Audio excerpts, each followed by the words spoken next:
In the high-stakes, often agonizing dance of NBA free agency and trade negotiations, where every pick, every dollar, and every player's desire can tilt the balance of power, how much longer can the Sacramento Kings and Golden State Warriors afford to play this agonizing game of chicken?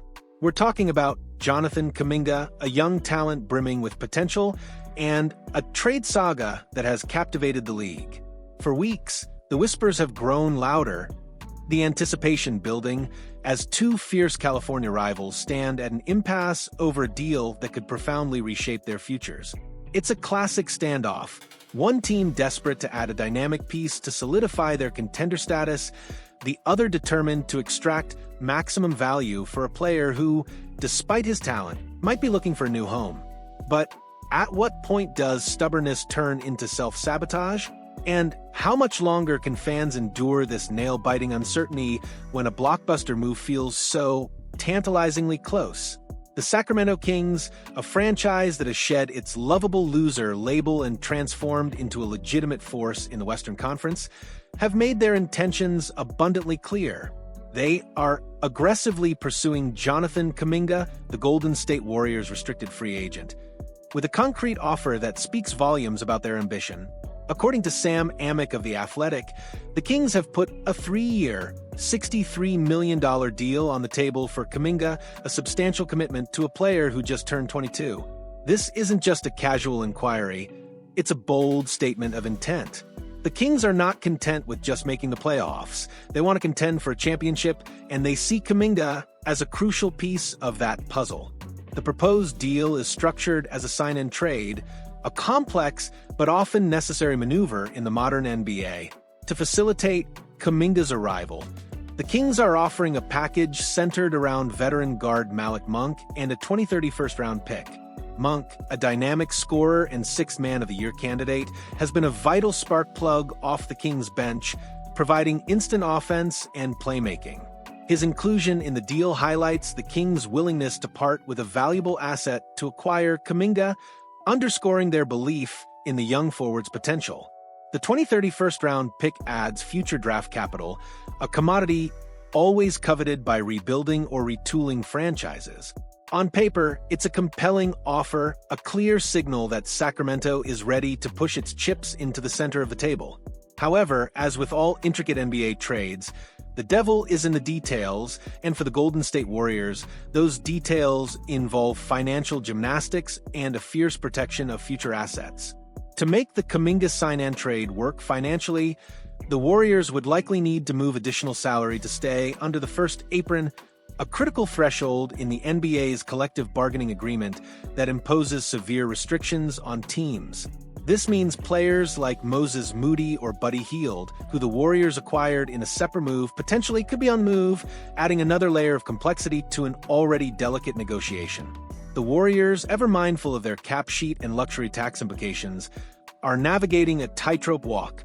They want to maximize their return for Kaminga, but they also need to ensure any incoming salary fits their financial framework without triggering punitive penalties. But the true sticking point, the immovable object in this high-stakes negotiation, revolves around the protections on that 2030 first-round pick. The Kings' offer specifies that the pick would be lottery protected. This means if the pick falls within the lottery, typically picks 1 to 14, in 2030, the Kings would retain it, and the Warriors would instead receive the least favorable of the Kings or San Antonio Spurs first-round pick in 2031. This kind of protection is common in NBA trades, designed to mitigate risk for the team giving up the pick. However, according to Amick's reporting, the Warriors have been insistent on one crucial demand. They want that 2030 first-rounder to be completely unprotected. This is where the stalemate lies, a battle of wills over a future asset that could be incredibly valuable. Why is this pick protection so crucial, you ask? Because in the unpredictable world of the NBA, a 2030 first-round pick, if unprotected, carries immense value. Teams are constantly looking ahead, and an unprotected pick from a team that might decline in the distant future is a golden ticket. For the Warriors, a franchise that has built its dynasty on shrewd drafting and player development, securing an unprotected pick for a player they might lose anyway is paramount. It represents a chance to replenish their talent pipeline, to find the next Stephen Curry or Klay Thompson, or to use it as a valuable asset in a future trade. For the Kings, giving up an unprotected pick so far in the future is a massive gamble. The NBA landscape can shift dramatically in 6 years, and a team that is a contender today could easily be a lottery team in 2030. Protecting that pick is a way for the Kings to safeguard their long-term future, ensuring they don't inadvertently hand over a top-tier draft asset for a player who, while talented, is still developing. Adding another compelling layer to this already fascinating saga is the player himself. According to ESPN's Mark J. Spears, Jonathan Kuminga wants to play for the Kings. This isn't just speculation, it's a direct indication of Kaminga's preference, and it adds significant pressure on the Warriors. When a restricted free agent publicly expresses a desire to play for another team, it complicates the incumbent team's leverage. The Warriors can match any offer sheet, but forcing a player to stay where he doesn't want to be can lead to locker room issues, decreased morale, and a less engaged player. Kaminga's desire to join the Kings suggests he sees a clearer path to consistent playing time, a more prominent role, and perhaps a better fit for his evolving game in Sacramento. This puts the Warriors in a difficult position. Do they hold firm on their demands for the pick, potentially alienating Kaminga and risking losing him for nothing down the line? Or do they compromise to facilitate a move that the player clearly desires? Let's take a closer look at Jonathan Kuminga himself and the impact he could have on the Sacramento Kings. At just 22 years old, Kaminga is a tantalizing prospect with immense upside. Last season, he averaged 15.3 points for 0.6 rebounds and 2.2 assists in 47 games for Golden State, while shooting 45.4% from the field and 30.5% from three-point range. While his three-point percentage needs improvement, his overall efficiency and scoring output demonstrate a burgeoning offensive game. Kaminga is an athletic, explosive forward who can attack the rim, finish strong, and defend multiple positions. He brings a level of athleticism and defensive versatility that the Kings could greatly benefit from, especially in the competitive Western Conference. In Sacramento, Kaminga would likely slot into a prominent role, potentially as a starting forward alongside Keegan Murray or as a high-impact player off the bench. His ability to score in transition, create his own shot, and provide defensive length would complement De'Aaron Fox's speed and Domantas Sabonis' interior presence. He would add another dimension to the Kings' offense, taking some pressure off Fox and Sabonis, and providing a much-needed injection of youth and athleticism. While losing Malik Monk would sting, Kaminga offers a different skill set and a higher long-term ceiling, aligning with the Kings' vision of building a sustainable contender. This isn't just about adding a player.